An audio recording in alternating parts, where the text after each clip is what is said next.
la última parte, el último sencama del final del Nican Mopogua que vimos hace rato, ¿va?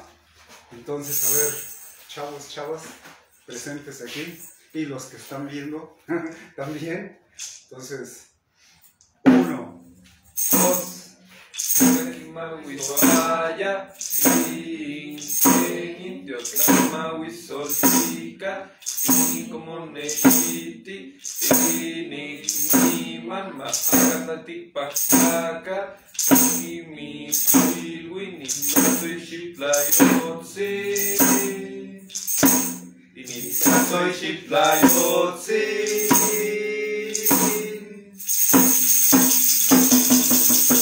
bueno, pues eso fue el final. Con eso termina el Nican Mopogua. Bueno, pues pasamos ahora a otra parte. Bueno, esta es el principio del Nican Mopogua, así empieza. Nosotros cuando lo cantamos, lo que hacemos es primero, sin ningún acompañamiento de instrumento ni nada, decimos solamente estas palabras. Entonces quien lo interpreta, ya sea yo o uno de los niños, niñas, lo primero que decimos, así está todo en silencio, decimos Nican Mopogua Motecpana. Y ahí quien tiene sonaja o pandero o algo hace como acompañamiento o algo así, ¿no? Que se oiga. Y después ya viene ¿cómo se llama? El ritmo, ¿no? Porque entonces ya vienen los golpes. Y ya empezamos a cantarlo desde el principio. Bueno, antes que eso me preguntaban hace rato que cómo está escrito el Nican Mopogua en su versión original. Entonces en el manuscrito, del cual vamos a hablar un poco más después sobre eso, pero cabe decirlo ahora, en el manuscrito está escrito de corrido. O sea, empieza así, Nican Mopogua Motecpana en Kenin Yancuica, Huitlamamisoltica, Omalishite, así, de corrido. Entonces no hay una separación. Lo que han hecho algunos autores es que lo ponen como si fuera una especie de poema, y bueno, cada quien pues se lo va imaginando y lo acomoda, ¿no? Así, tal cual, así han sido las versiones. Por ejemplo, la última que yo conozco de Miguel León Portilla. Lo que nosotros hicimos fue reacomodarlo de acuerdo a esta métrica que estamos usando, ¿no? De los golpes de tac, tac, y así es como nos quedó, pero no está escrito así, ¿no? Le estamos dando ese orden. Pero entonces, bueno, empezamos con eso. Si me acompañan con sonaja o algo, yo nada más digo esto primero, ¿sale? Nican Mopogua Motecpana. Y todos repiten. Nican Mopogua Motecpana. Y después de eso es cuando entran ya los golpes, ¿no? Y ya se sigue. Bueno, lo hacemos todo junto y ya ahorita paso a explicar ciertas cosas. Va, entonces, Nican Mopogua Motecpana. Nican Mopogua Motecpana.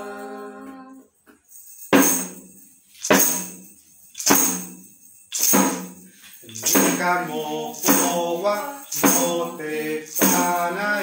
Kenin Yancuica, Huitlamamisoltica, Moneshiti, Usenquisca Ixpochtli, Santa María, Dosinantzin, Toxihuamilato, Sin, Nican Tepeyanca, Motecpogua Guadalupe. Guadalupe. Porque se acuerdan que se va repitiendo la última palabra. Entonces todos tienen que decir Guadalupe. Bueno, al final voy a entrar en el significado. Por ahora solamente voy a decir Nican. Es el adverbio del lugar aquí. Nican. Y Pogua es el verbo contar. Tal cual así, contar es Pogua. Poguali es una cuenta. Entonces es bien interesante porque en náhuatl, en esto, en cuanto a números se refiere, uno no piensa en 10 como el sistema de numeración indoarábigo, uno piensa en 20. Entonces una cuenta completa en náhuatl se dice Sen Poguali, de Pogua, ¿no? Pogua contar, Poguali cuenta, Sen Poguali es una cuenta completa. y así es como se dice 20 en náhuatl, Sempowali, ¿no? 40 se dice Ompowali, 2 cuentas. 60 Yeipowali, 3 cuentas. Naupowali, 4 cuentas, y así se sigue, ¿no? Pero se piensa todo en 20.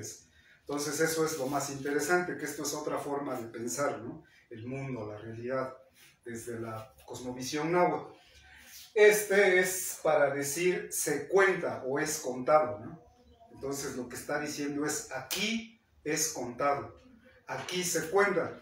A mí me parece muy significativo que usen así para empezar el texto, el canto, pues el verbo contar, como si dentro del Nican Mopó hubiera cuentas, números, porque tomen en cuenta que, por ejemplo, para contar los años decimos el Xiupowali, que es la cuenta del año, o para contar los días, los 260 días en su conjunto, que es parte, pues, así nodal del pensamiento náhuatl, decimos Tonalpowali, que es la cuenta de los destinos, ¿no? De los días.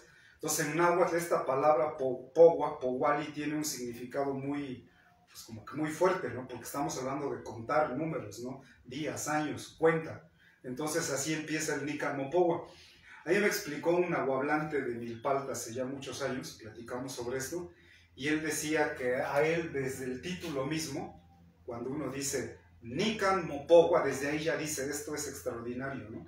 Porque aquí se va a contar algo, ¿no? Entonces, en realidad el Nican Mopogua no tiene título, ¿eh? Como dije, está escrito de corrido, así. Entonces, se ha optado por titularlo con las 2 primeras palabras con las que empieza. Así empieza, ¿no? Nican Mopogua.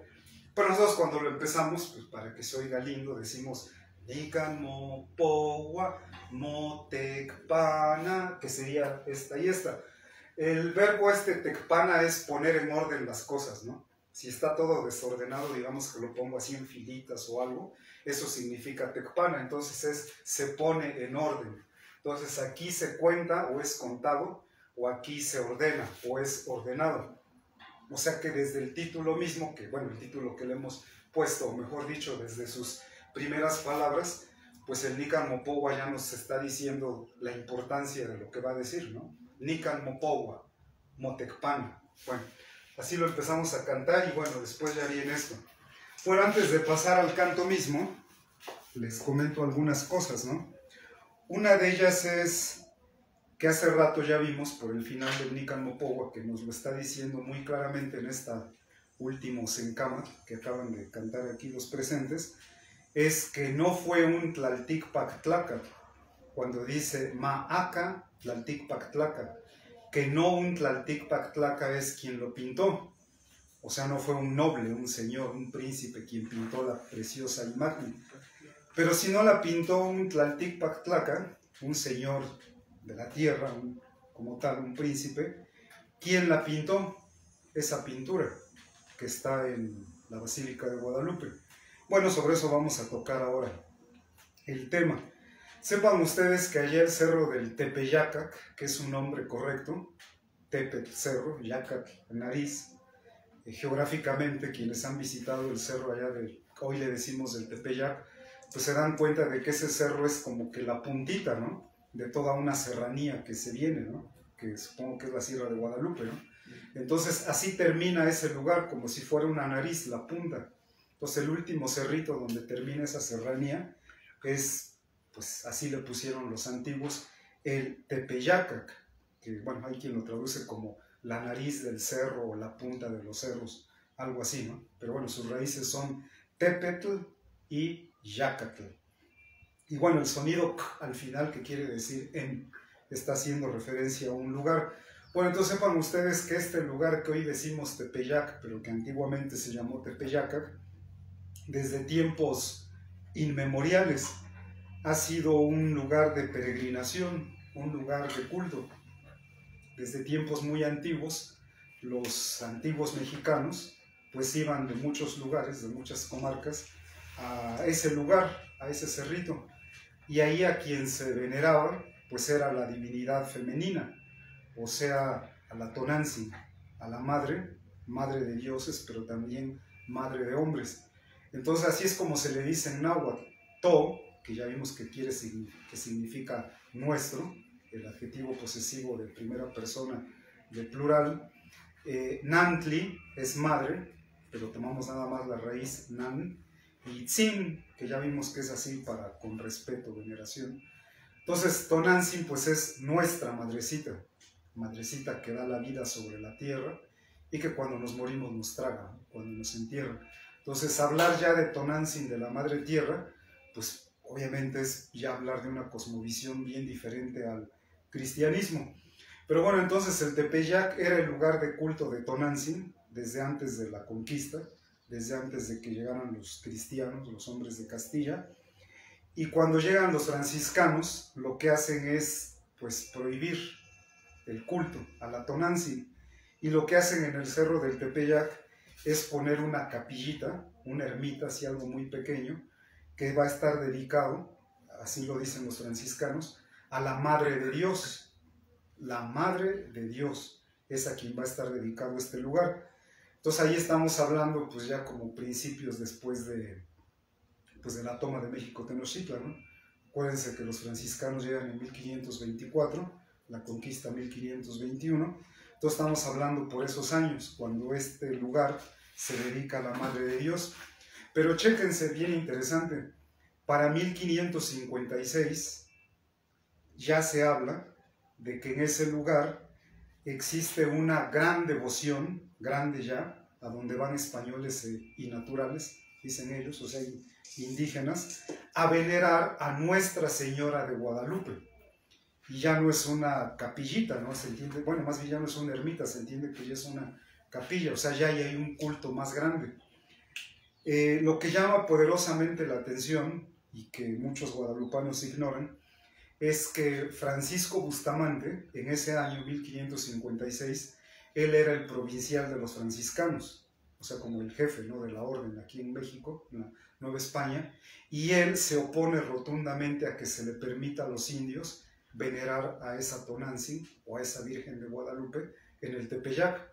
Los franciscanos están en contra y se arma tremendo pleito, así en grande en ese año, porque, bueno, pues ya les voy a platicar lo que pasa en ese año.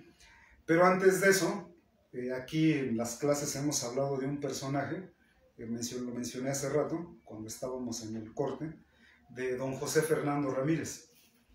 Él es un auténtico héroe de la historiografía náhuatl.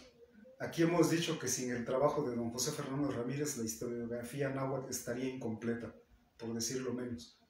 Entonces muchos lo consideran traidor, pues porque él fue secretario de Relaciones Exteriores de Maximiliano de Habsburgo. Pero yo siento que en esto no hay ni héroes ni villanos, ¿no? Hay que ver la historia, nuestra historia, cómo pasó. Y para nosotros don José Fernando Ramírez es eso, un héroe de la historiografía. Bueno, pues resulta que él, imagínense la cosa, en 1846, de hecho él escribe mucho sobre la invasión de Estados Unidos a México y de los franceses a México, pero bueno, es un año antes de que invadan los gringos, ¿no?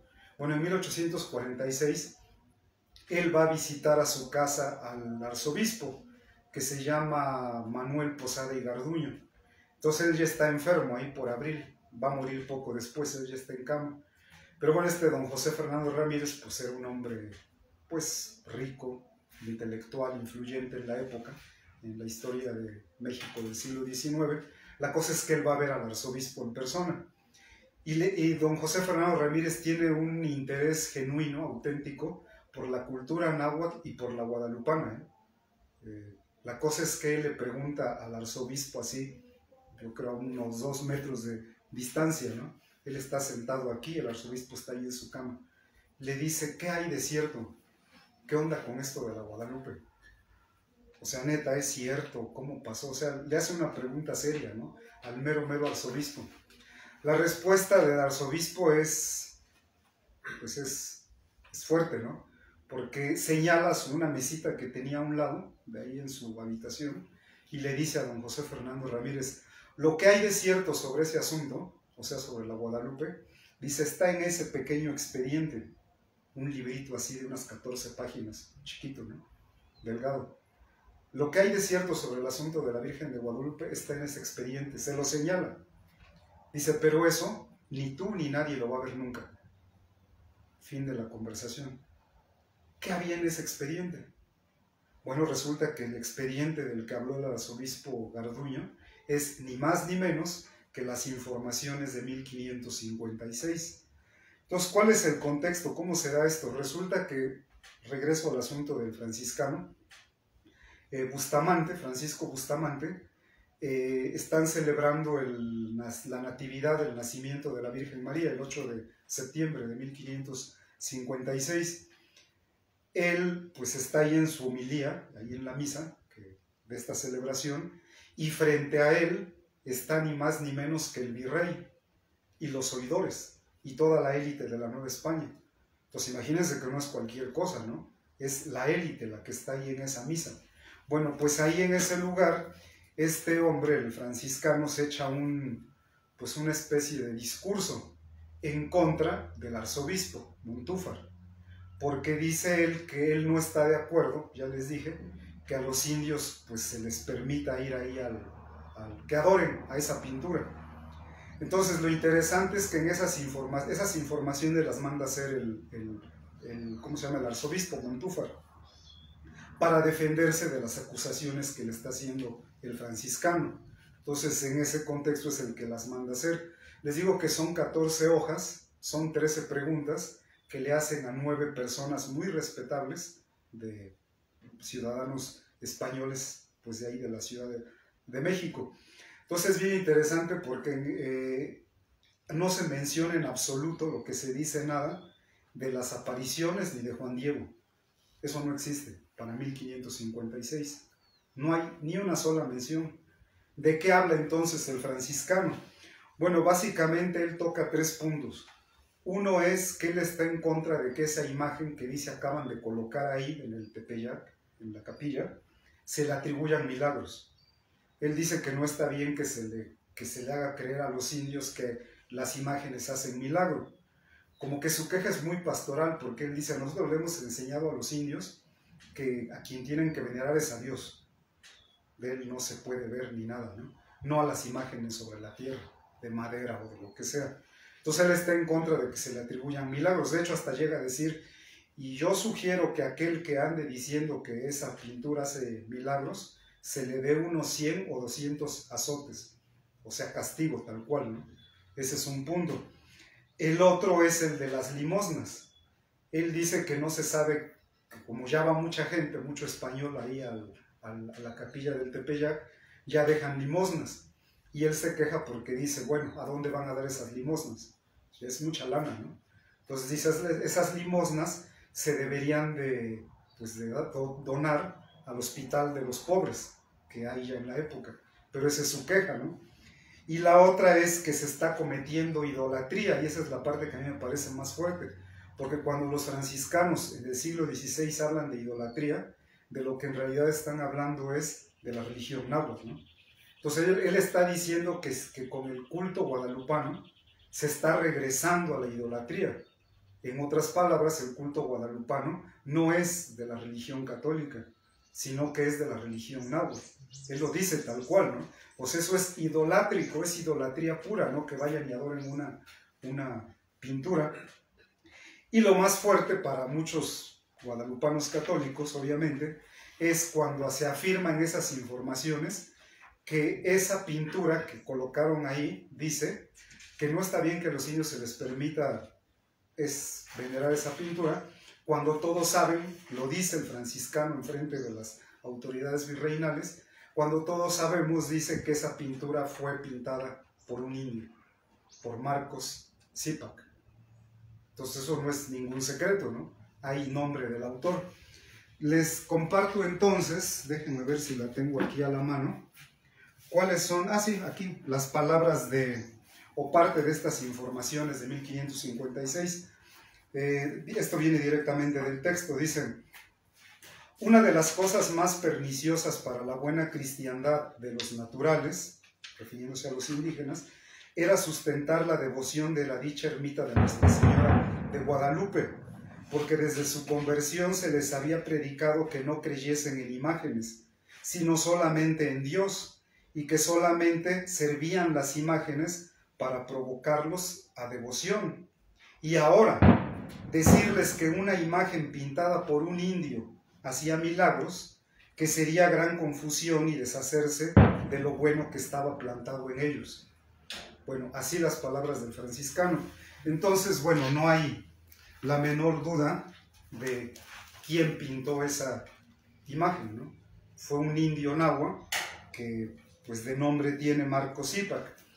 Bueno, esas informaciones de 1556, les digo, don José Fernando Ramírez nunca las vio, jamás supo de su contenido, porque él murió en 1871, exiliado en Alemania, en Bonn. Él ya no tuvo permitido regresar a México. De hecho, el propio Benito Juárez, de su puño y letras, firmó los documentos en donde a él se le negaba el regreso a México y se le condenaba al exilio. Entonces él no pudo morir en su tierra porque pues casi se le acusó de traidor. Entonces él no conoció las informaciones que fueron publicados hasta 1888, ya muchos años después de que había muerto don Fernando. Y bueno, hoy por eso conocemos el contenido de las informaciones ya publicadas, ¿no?, en el siglo XIX. Bueno, se publicaron por primera vez, después hubo una segunda publicación que incluye un ensayo de Francisco del Paso y Troncoso. Este ensayo es bien interesante porque lo que hace es que en su ensayo habla del indio Marcos, el pintor que les digo, y de otros pintores del siglo XVI. De hecho, así se llama su ensayo, El indio Marcos y otros pintores del siglo XVI. Porque bueno, ya el franciscano está diciendo, o las informaciones están diciendo, que la pintura guadalupana fue pintada por el indio Marcos. Entonces, este Troncoso se enfoca en el tema y escribe un ensayo en la segunda edición de las informaciones de 1556. Para eso él recurre a los anales indígenas de Juan Bautista. Y entonces ahí se habla profusamente de Marco Cípac. Marcos de Aquino, ya con su apellido cristiano se supone, pero él es Marcos Cípac. Él fue alumno de Fray Pedro de Gante. Acuérdense que Fray Pedro de Gante puso un taller de pintura ahí en el convento, ¿no?, de San Francisco, de la capilla de San José de los Naturales. Allá atrásito estaba su taller. Es interesante porque desde ese taller estaban saliendo las pinturas que iban a adornar los conventos y las iglesias, pues que se estaban recién levantando en toda la Nueva España. Entonces sí hay documentación historiográfica sobre este pintor, Marco Cípac. De hecho, pues los cronistas franciscanos, como todos conocidos, ¿no?, Motolinía, Mendieta, Torquemada, pues todos lo mencionan y reconocen el talento de Marco Cípac, que se distingue entre otros pintores, no era el único. Hace rato aquí me preguntaban si había otras obras de Marco Cípac.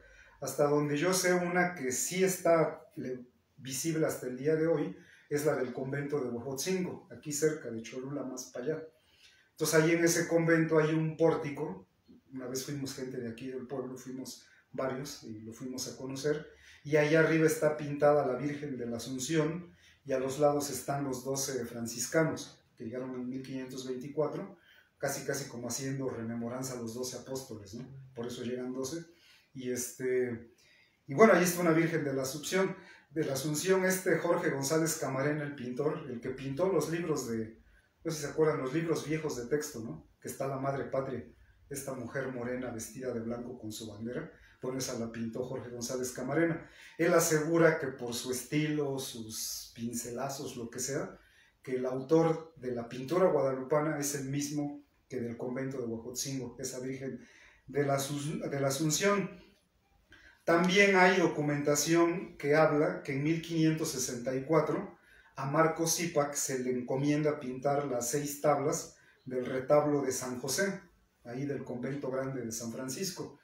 Si ustedes se acuerdan, en la guerra de Reforma, allá cuando era presidente Comonfort, hubo un intento ahí, que es más bien en el convento de San Francisco, se descubrió que había una conspiración. Como castigo, mandaron a tirar el convento. Abrieron una calle en medio y se cayó el convento, ¿no? Entonces hoy en día ya no está en pie. Entonces, bueno, muchas obras se han perdido de este Marco Cípac, pero bueno, hay constancia de que él fue el autor de esa pintura. Hay un fraile que se llamó Miguel Navarro, franciscano, que escribe sobre él, nada más, bueno, las palabras que dice sobre él me parecen bien interesantes, sobre Marco Cípac. Dice: Maravilloso es lo que haces. De veras aventajáis en mucho a los españoles. Eso lo dice Miguel Navarro sobre Marco Cípac. Entonces entiende que sí, efectivamente es un pintor reconocido. El viejo Bernal Díaz del Castillo también escribe sobre Marco Cípac. Él nos dice que 3 indios hay ahora en la Ciudad de México, tan primerísimos en su oficio de entalladores y pintores, que se dicen Marcos de Aquino y Juan de la Cruz y el Crespillo, que si fueran en el tiempo de aquel antiguo o afamado Apeles, o de Miguel Ángel o Berruguete, que son de nuestros tiempos, también los pusieran en el número de ellos. Entonces se dan cuenta que está comparando a Marco Cípac con pues, el Buonarroti, ¿no? El Miguel Ángel, el que pintó la Capilla Sixtina, ¿no? Entonces el otro, el anterior, le dice aventajas a los españoles. O sea, no hay español que pinte como tú. Y Bernal Díaz del Castillo lo elogia, ¿no? Como que está a la par de los pintores europeos. Y bueno, el otro testimonio es el del mismísimo que escribe este ensayo, Francisco del Paso y Troncoso, que dice: a los inteligentes en el arte de la pintura toca decir si Marcos fue medianero artista u hombre de genio, si los encomios de Bernal Díaz y del padre Navarro deben verse como reales o como hiperbólicos, o sea, como que están exagerando o no. Honorífico sería para nuestro país que, declarada maestra la obra, o sea, la guadalupana, la gloria de haberla formado recayera sobre un indio de condición humilde. Y esta es la parte que nos parece fundamental, porque acabamos de leer del propio Nican Mopogua, que dice, no fue un noble, un Tlaltipactlaca, un Tepilhuan, un Tocnihuan, un Cuautlilla Ocelo, no fue un Pili el que realizó esa obra. Si no fue un Pili, entonces ¿quién fue? Pues nos lo está diciendo ahora Troncoso, ¿no?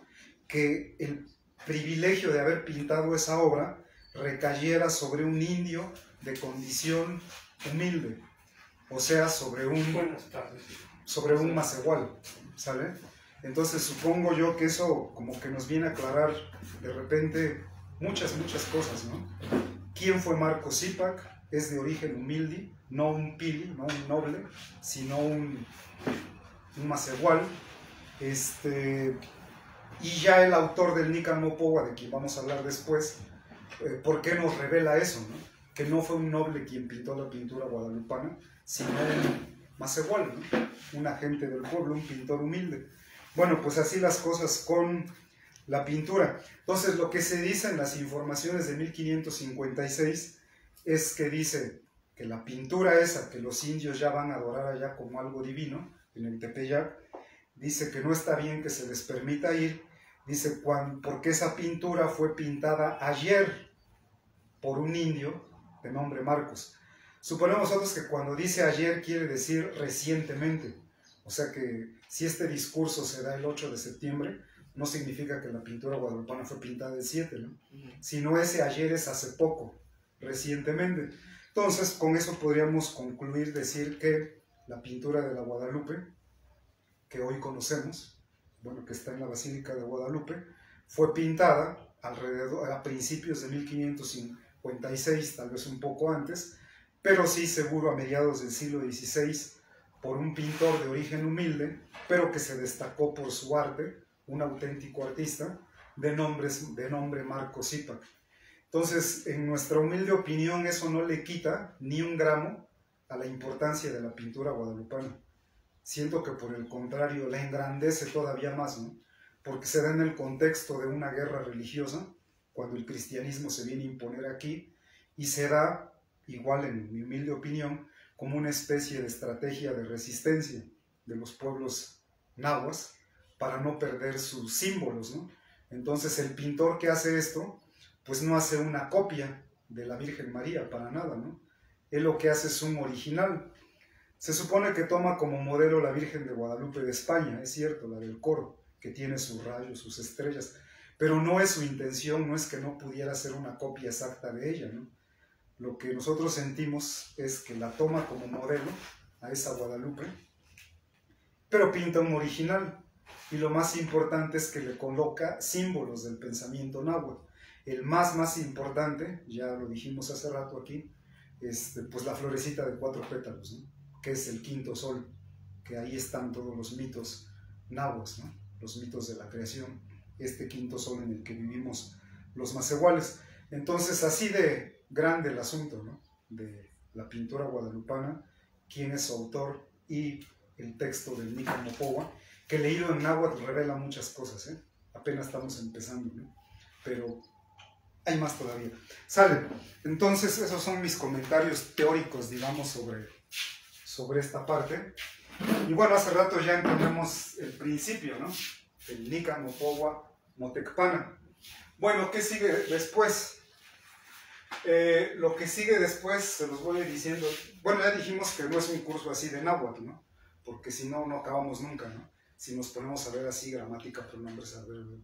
Como que nada más es darse una idea, pero nuestra intención es cantarlo en náhuatl, porque ese es un paso al que nosotros llegamos aquí. Nadie nos lo enseñó, ¿no? Aquí lo aprendimos, que el Nican Mopohua es un teocuica, es un canto sagrado, ¿no? Lo podemos cantar. De hecho, pues eso estamos haciendo hoy, ¿no? Lo estamos cantando. Entonces, bueno, lo que nos dice es, ya saben, aquí es contado, se cuenta, se pone en orden. ¿Cómo? Ya vimos hace rato el Kenin. ¿Cómo? Yancuica. Yancuica que da la idea de recientemente, es un adverbio, ¿no? Yancuica es el adjetivo, es reciente, ¿no? Hace poco. Yancuica es como el adverbio, ¿no? Entonces, recientemente, o sea, no hace mucho tiempo. Gran, güey, gran, Tlamahuizoltica. Tlamahuizoltica viene de, hace rato vimos Mahuis, ¿se acuerdan? Por ahí vimos varias veces el verbo Mahuis, Mahuizo. Es de manera maravillosa, ¿no? Portentosa. Entonces, ¿cómo de manera maravillosa, sorprendente, se mostró Moneshiti? Este mo lo que hace es hacer ese de se mostró para la tercera persona, como ¿no? Mo tecpana, mo pohua, se mostró, ¿sabes? Bueno, Moneshiti se muestra, se mostró. La senquisca lo podemos entender como completa, perfecta, o sea, no le hace falta nada. Es la perfecta. Ichpochtli, esta palabra es muy linda, quiere decir jovencita, es una mujer joven.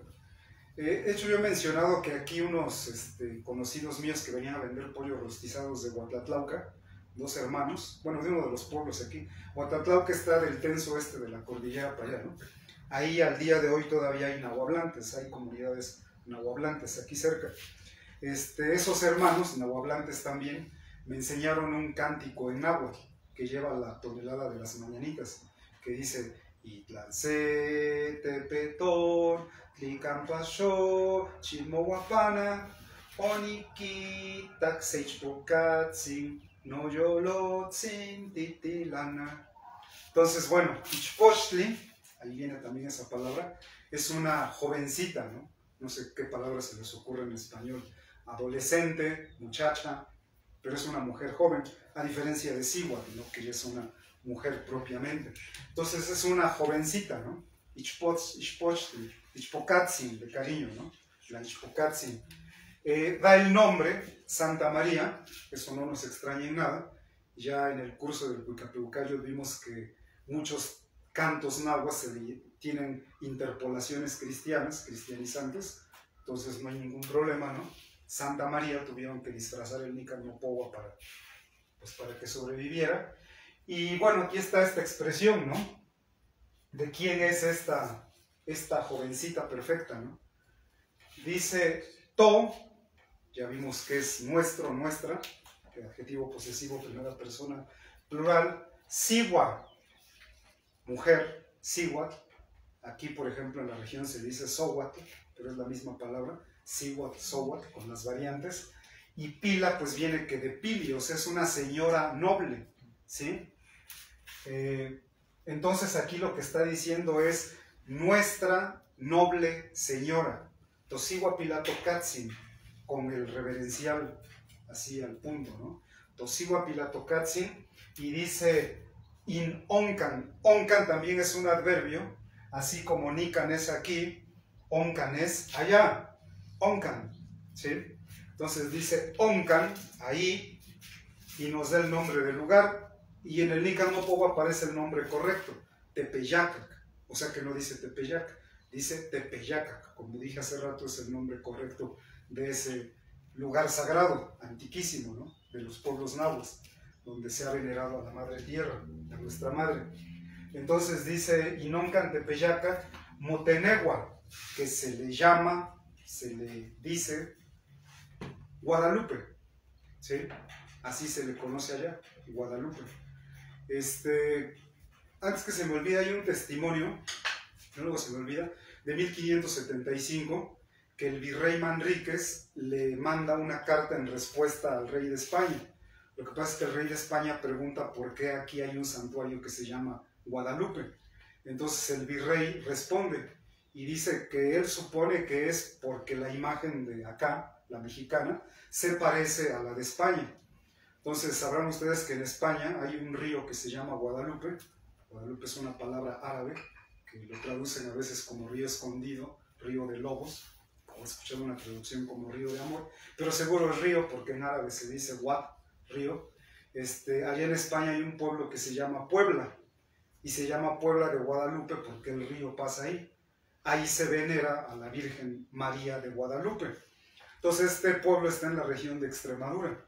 Entonces mucho español que vino, Hernán Cortés mismo, pues era de Extremadura, eran extremeños. Entonces por eso para los españoles dijeron, bueno, pues una Guadalupe de acá, ¿no? Se parece a la de allá.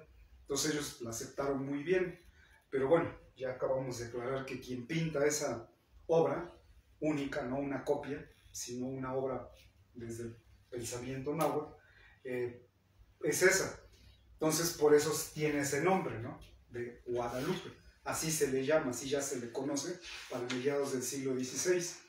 Entonces el testimonio franciscano es bien interesante porque lo que asegura, de lo que podemos estar seguros, es que para mediados del siglo XVI el culto a Guadalupe, la Virgen María de Guadalupe, que los indios siguen llamando Tonantzin, por cierto, eso lo vamos a ver después con Sagún cuando lo citemos, pues ya es un lugar grande, ¿eh? Ya dice, ay, mucha gente va, ¿no? Dice que los españoles que luego se la pasaban el fin de semana en las huertas haciendo por aquí actividades licenciosas, dicen, no, la llaman todos al Tepeyac, ¿no? O sea, como que el Tepeyac se está volviendo el polo religioso, ¿no? Lo aceptan los españoles, los indios, ahí ya se van a reunir todos, ¿no? Entonces, bueno, es lo que está pasando en el Tepeyac, y dice así, Motenegua, Guadalupe.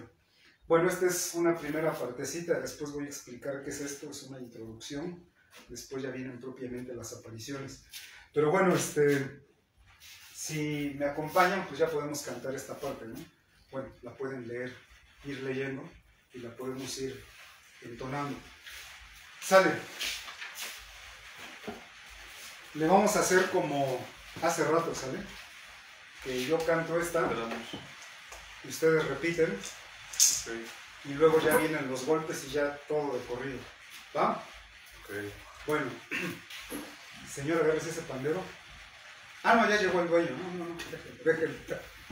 Salen, entonces, empezamos. Entonces, así empieza el Nican Mopohua, ¿no?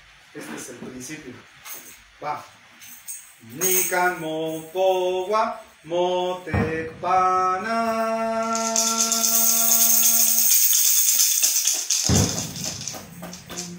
Mopohua Motecpana.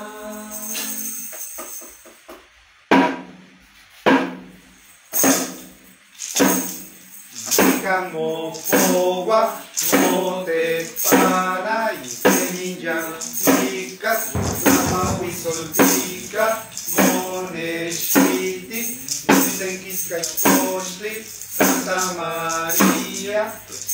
Ah, es que me faltó algo acá. Me acabo de dar cuenta. Sí, falta, con razón, es que luego me di cuenta porque falta algo. Agrégenselo, porfa. Pues sí, güey.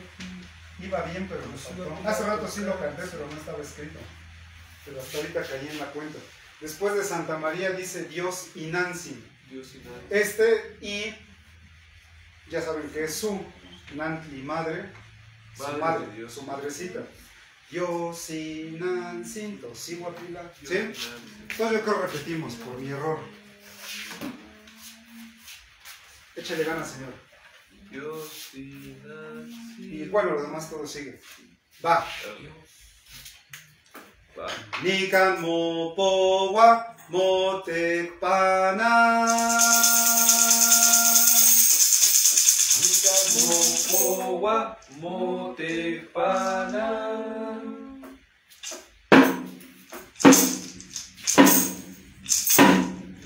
Nikan mo po wa mo te pana. Ninja tika, uyama wisoltika, moneshiti, senkiskai poshli, Santa María, Dios y Nancy, familia tocatsi, no cante peyaca, no tenemos a Guadalupe. Guadalupe. Bien. Sale, vamos a hacer una pausa para practicar esta parte. Los que están viendo, pues háganlo en sus casas, practiquen. Y ahorita regresamos. Porfa, ¿no?